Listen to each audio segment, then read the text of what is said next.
Hello दोस्तों। आप सभी का स्वागत है। आप सभी का अपने यूट्यूब चैनल परीक्षा की शिक्षा में। आई होप कि आप सभी अच्छे होंगे, आपकी तैयारी भी अच्छे तरीके से चल रही होगी। तो जो बच्चे क्लास में पहली बार हैं, क्लास में नए हैं, उन सभी को देखो बता दिया जाए। हमारे चैनल पर देखिए बीएड परीक्षा 2023 के तहत हम रेगुलर बेसिस पर आपकी करवा रहे हैं। ठीक है।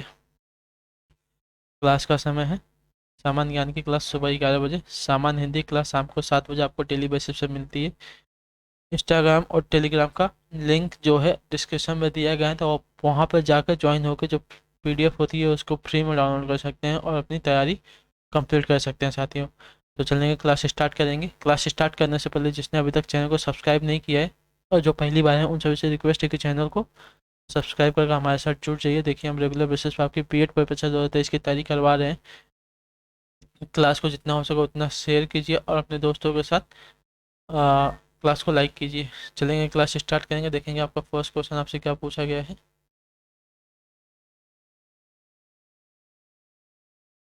ठीक, 51 नंबर है। हिंदी का पहला क्वेश्चन है आपका क्लास का। अनामिका किसका काव्य संग्रह है?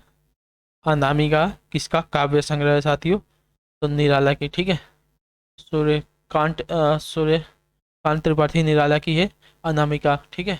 उनकी काव्य संग्रह है जो ऑप्शन का पे ए दे दोस्तों, आपका राइट आंसर हो जाएगा। अगले क्वेश्चन की तरफ बढ़ेंगे। 52 नंबर 12 नंबर है। ध्यान से देखेंगे क्वेश्चन में आपसे क्या पूछा गया है। चित्रलेखा किसकी रचना है? चित्रलेखा की बात हो रही है, किसकी रचना है साथियों? तो चित्रलेखा देखिए भगवती चरण वर्मा की है जो ऑप्शन का पे ए दिया गया है, आपका सही उत्तर होगा साथियों। अगला क्वेश्चन देखेंगे अच्छे से, ध्यान से देखेंगे। 53 नंबर में आपसे क्या पूछा गया है। 11 वर्ष का समय शीर्षक कहानी की रचना किसने की है? 11 वर्ष का समय शीर्षक कहानी की रचना किसने की है साथियों? तो रामचंद्र शुक्ल ने की है। ठीक है, जो ऑप्शन का पे सी है दोस्तों, आपका राइट आंसर हो जाएगा। अगला क्वेश्चन है आपका 54 नंबर।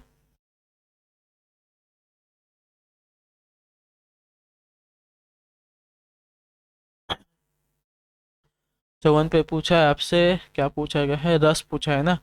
तो पहले देखते हैं क्या दिया गया है। शोक विकल सब रोवहीं रानी रूपशील बज बल तेज बखानी करही विलाप अनेक प्रकारा परही भूली तल बारही बारा। उपरोक्त पंक्तियों में कौन सा रस दिया गया है साथियों? शांत रस, भक्ति रस, करुण रस, वीर रस। शोक विकल सब रोवहीं रानी रूपशील बल तेज बखानी करही विलाप अनेक प्रकारा परही भूमि तल बारही बारा। ये पंक्तियां दी गई हैं, इसमें अलंकार आपसे पूछा है तो इसमें देखिए करुण रस है। ठीक है, सॉरी, रस पूछा है, अलंकार नहीं। तो इसमें आपका देखिए करुण रस पे है। ठीक है, जो ऑप्शन आपका प्रसिद्ध है दोस्तों, आपका राइट आंसर हो जाएगा। ठीक है। अगले क्वेश्चन की तरफ बढ़ेंगे, ध्यान से देखेंगे।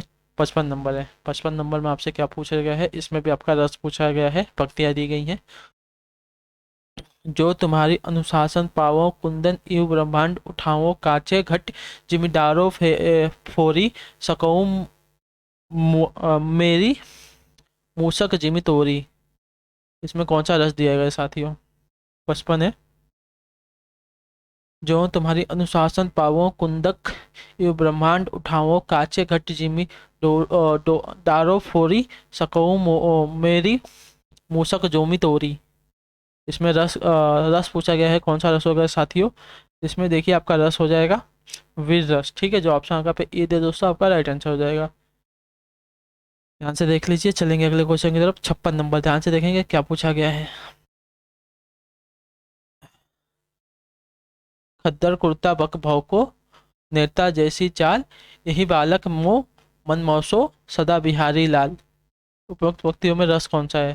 खद्दर कुर्ता बक भौको नेता जैसी चाल यही बालक मो मन बसो सदा बिहारी लाल। तो इसमें आपका रस पूछा गया है, कौन सा रस है इन पंक्तियों में? इसमें देखिए हास्य रस है। ठीक है, जो ऑप्शन आपके पास सीधा दोस्तों, आपका सही उत्तर हो जाएगा। अगले क्वेश्चन की तरफ बढ़ेंगे। 57 नंबर, 57 नंबर है, ध्यान से देखेंगे।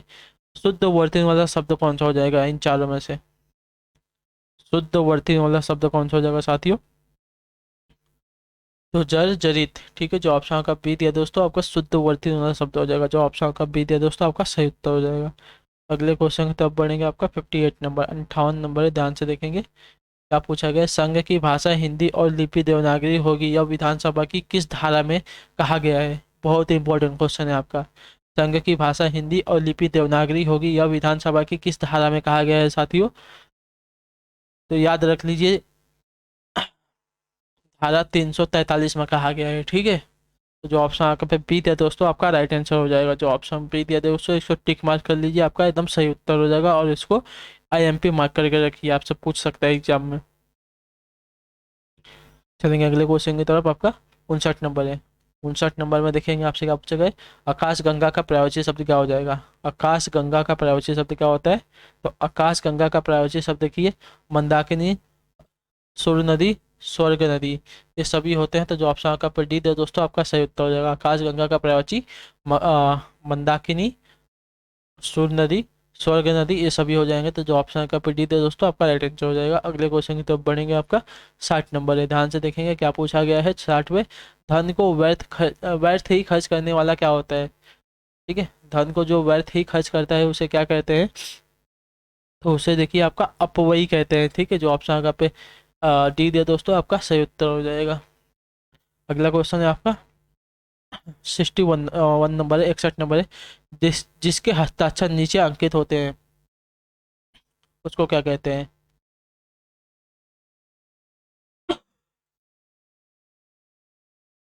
जिसके हस्ताक्षर नीचे अंकित होते हैं उसको क्या कहते हैं?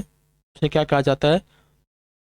तो उसे देखिए अधो हस्ताक्षरकर्ता कहते हैं, ठीक है। जो ऑप्शन आपके पास सी दिया दोस्तों, सही उत्तर हो जाएगा।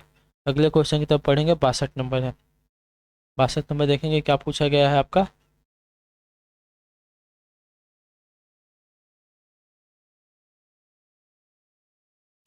बरसात बिल्कुल ना होना क्या कहलाता है? बरसात बिल्कुल ना होना आपका क्या कहलाता है? तो बरसात बिल्कुल ना होना आपका देखिए क्या कहलाता है? अनावृष्टि, ठीक है। बरसात बिल्कुल ना होना आपका अनावृष्टि कहलाता है। जो ऑप्शन का डी दिया दोस्तों, आपका अनावृष्टि नहीं होगा, याद रखिएगा, अना होता है अनावृष्टि। अगले क्वेश्चन की तरफ बढ़ेंगे। आपका 63 नंबर है। 63 नंबर पे देखेंगे ध्यान से क्या पूछा। उज्ज्वल में उपसर्ग की बताइए। उज्ज्वल में आपका उपसर्ग क्या लगा है साथियों? उज्ज्वल में देखिए आपका उत उपसर्ग लगा है, ठीक है। जो ऑप्शन आगे पे ए दिए दोस्तों, आपका राइट आंसर हो जाएगा। अगले क्वेश्चन की तरफ बढ़ेंगे। आपका 64 नंबर, उपासना में कौन सा उपसर्ग लगा है? उपासना में कौन सा उपसर्ग लगा है? तो उपासना में देखिए आपका उप उपसर्ग लगा है, ठीक है। जो ऑप्शन का पी दिया दोस्तों, आपका राइट आंसर हो जाएगा।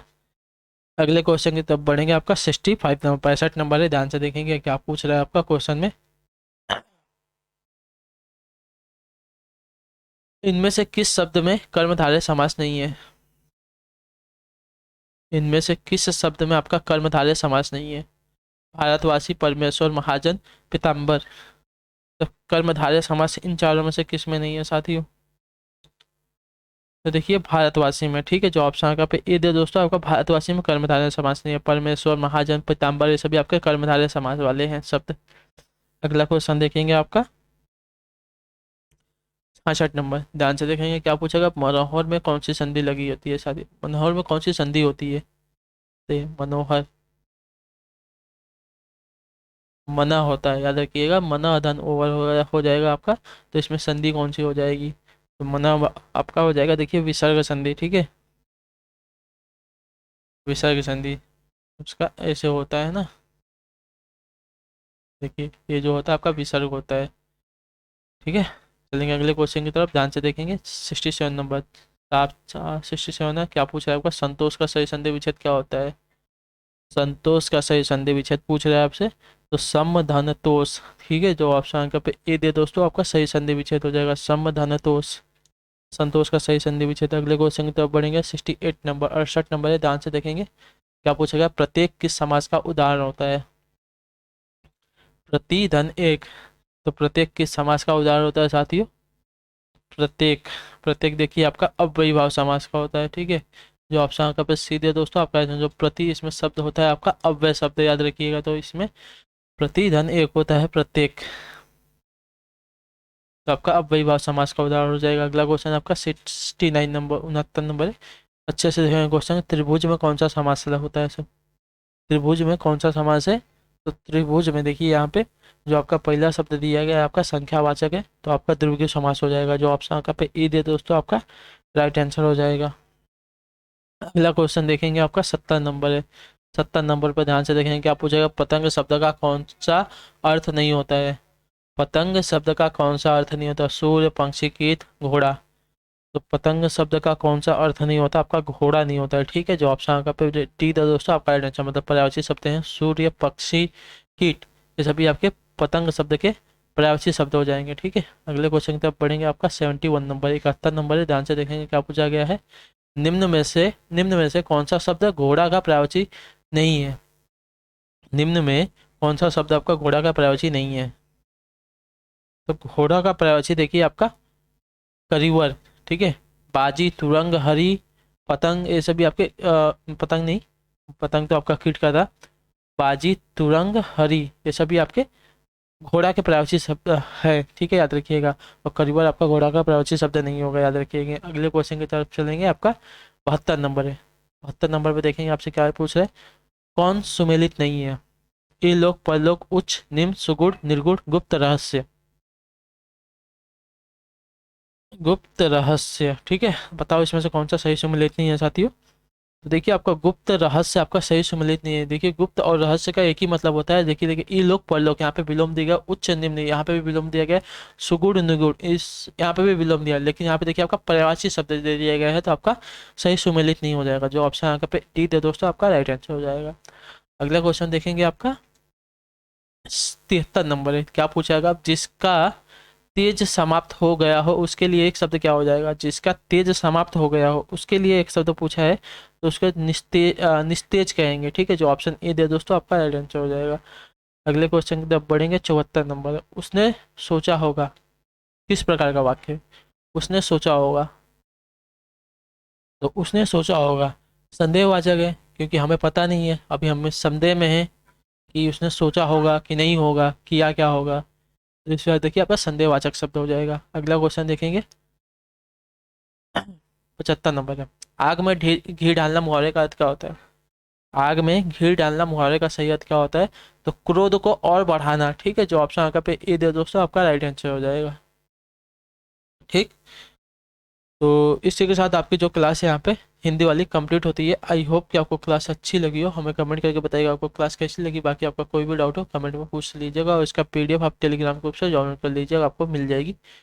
बाकी जो बच्चे क्लास में पहली बार हैं, नए हैं, उन सभी से रिक्वेस्ट है कि चैनल को सब्सक्राइब करके हमारे साथ जुड़ जाइए। क्लास को जितना हो सके उतना लाइक कीजिए, और क्लास को अपने दोस्तों के साथ शेयर कीजिए साथियों। बाकी हम आपसे मिलते हैं आपकी अगली क्लास में, तब तक के लिए टाटा बाय बाय। जय हिंद, जय भारत। आप सभी का शुक्रिया क्लास से जुड़ने के लिए साथियों।